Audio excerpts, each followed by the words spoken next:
Welcome back and welcome to another movie reviews video. I make movie reviews here every Sunday. They are always spoiler free and I will leave timestamps in the description box below in case there is a particular movie that you would like to hear my thoughts on.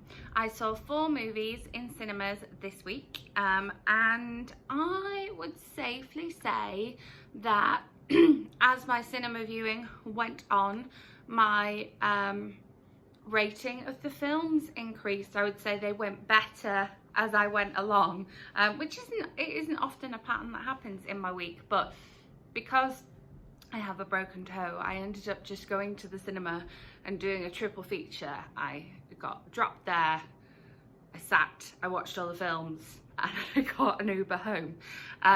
So the first film I saw in cinemas this week was Like a Boss, which stars Tiffany Haddish and Rose Byrne and Salma Hayek, and is supposed to be a comedy about 2 women who own a makeup company, their friendship, their business adventures, and whether business and friendship can mix. You'll note that I say that this is supposed to be a comedy. I only laughed once during the course of the film, and the film is only an hour and 23 minutes long, but I was still waiting for the film to end, so that gives you an idea of my rating of this film. If I had not been seeing an additional 2 films later that day and I was able to drive a car, I probably would not have stayed until the end of this film.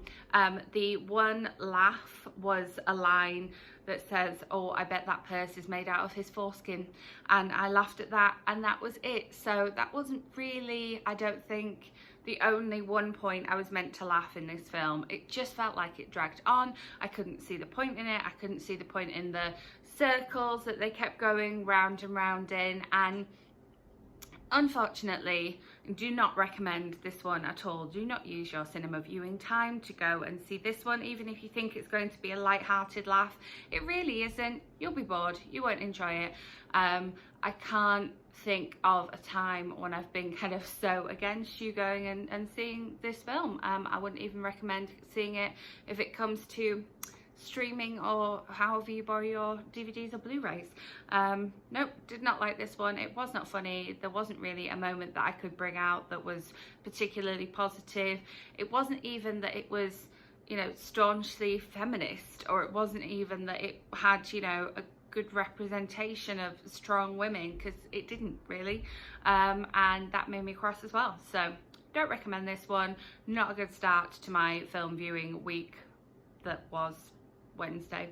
Then the second film I saw in cinemas was Pain and Glory. I wanted to go and see this one because obviously Antonio Banderas is nominated for an acting Oscar, and I do like to make sure that I have seen the films that are nominated for Oscars, as well as of course the ones that should have been nominated for Oscars, but we'll talk about that in my Oscars weeks video, which will be coming up because there's not long between this week's nominations and the actual Oscars. Very exciting. Pain and Glory is set in Spain, so it is a film that I watched with subtitles. There were only 3 of us in the cinema and somebody left halfway through, but this is kind of the end of the run for Pain and Glory. Whether it'll get an extended run because he's got an acting nomination and it's also nominated in Best Foreign Film, I don't know. I enjoyed the film. It was quite quiet and quite somber. It was interesting because it showed an older person who has some struggles with illegal drugs, as well as their relationship with their prescription drugs and their sort of health issues. We know that there are some things simmering under the surface with Antonio Banderas' character, and those kind of slowly come out. So this one did feel kind of akin to reading a good kind of literary fiction novel. I feel like I enjoyed it, but I don't have an awful lot to say about it. I don't think it necessarily has to be seen on the big screen. So if you can find it streaming or borrowable anytime near you anytime soon, then that would be a reasonable format to enjoy it in, but I don't know that it's coming to streaming in time for you to see it before the Oscars. I don't know what's wrong with my glasses today. Yeah, like I say, I enjoyed it, but I don't feel like I have an awful lot to say about it. There was some friendship in here, there was some issues to do with getting older in here, there was some family issues in here, there was some relationship issues in here, but none of them felt like the main focus of the film. He is a director and he had a big hit and then has kind of become a bit of a recluse since then, so you get to see a little bit of the film industry as well. But yeah, it was enjoyable and it was a nice way to pass the afternoon, but it wasn't anything groundbreaking and it wasn't anything that I'm like, oh yes, you have to go and see this. I'm glad I saw it. It was fine, but it definitely doesn't necessarily need to be seen on the big screen. Then the third film I saw in my triple feature marathon was 1917, and I was going into this one prepared to not really like it. I don't know if I mean, when I saw the trailers for it, I was like, oh, it's a war film. I'm not a fan of a war film. But then I have looked into it a lot more because of the number of Oscar nominations it's got, the number of Golden Globe nominations it had, and the directing Golden Globe award that it got. And so I didn't realise that it isn't really set during battle in the war, and that it's doing this groundbreaking thing of having this single camera shot, which is basically one shot the entire way through the film. So the film is very intense because of that camera shot, and the film also takes place over a very short period of time because of us just seeing over that camera shot.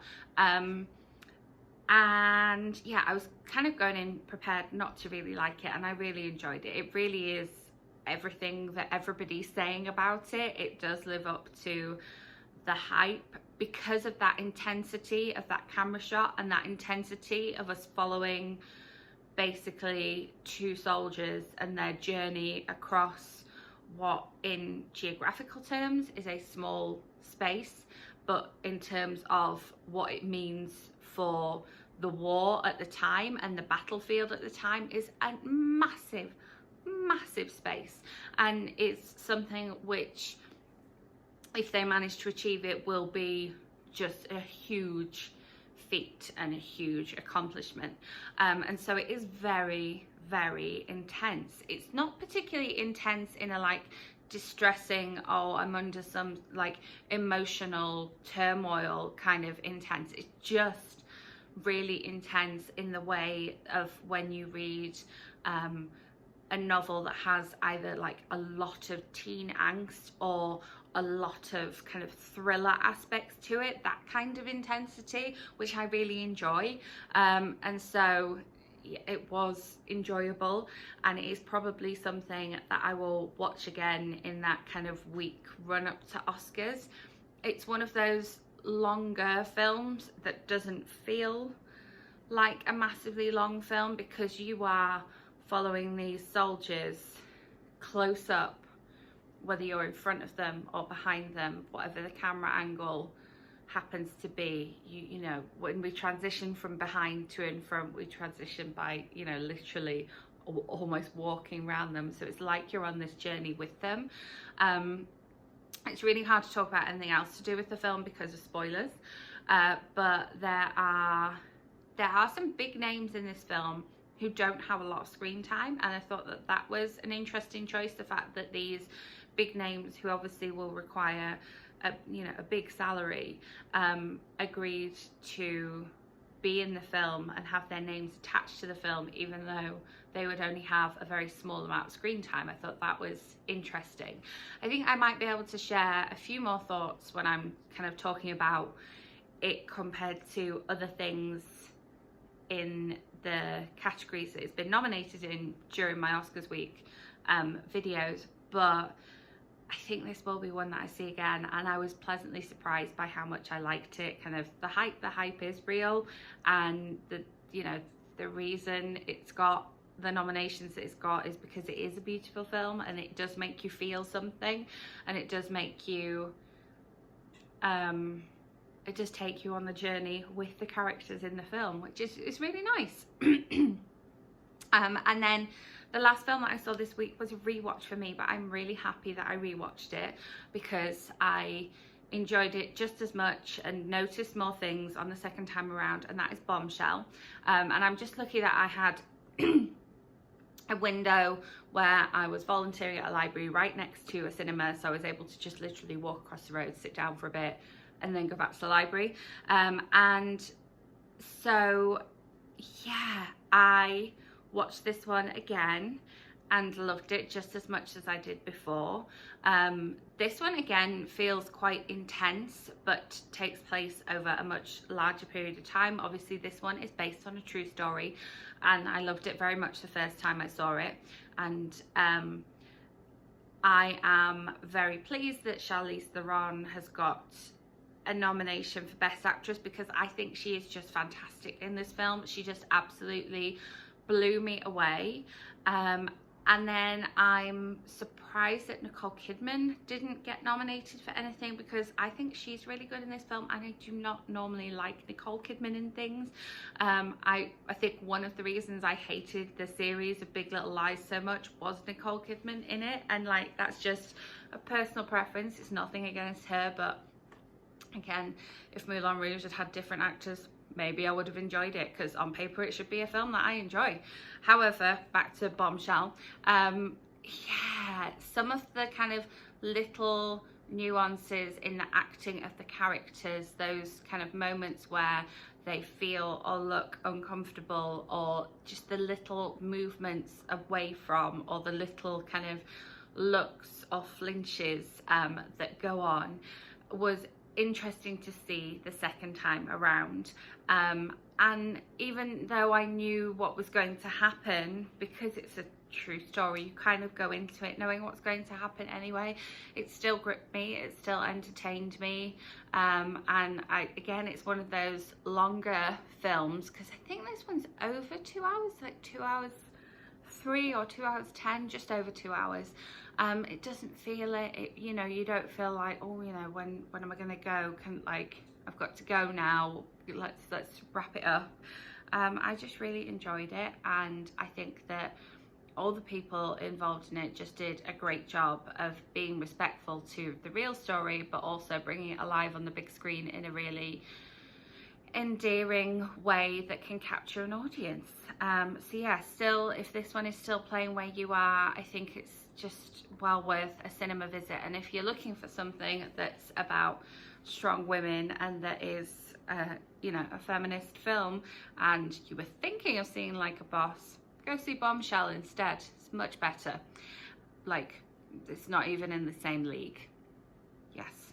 So there you have it. As I mentioned, I will be commenting on the Oscar nominations and kind of my thoughts in each character in my Oscars week videos that I did last year and really enjoyed. Didn't get many views, but I don't mind, because it was really good to kind of talk through them and get some opinions. I'll leave that playlist from last year linked up here so you can see what I'm talking about. But I will be commenting more on those nominations. I still have some films left to watch on my list, so I'm not quite ready to talk about everything from a balanced point of view yet. There are some categories where I've seen everything and some where I still need to watch them, so that will be coming up. Make sure you are subscribed so that my next movie reviews lands in your subscription feed, and those Oscar week videos make it to your subscription feed too. I will be back with more bookish content for you in the week.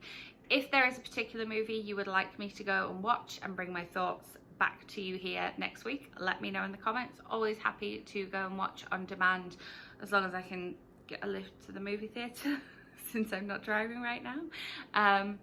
And if you enjoyed this video, please do give it a thumbs up. I will see you in the week with my bookish videos, or next Sunday here for more movie reviews. Thank you very much for watching.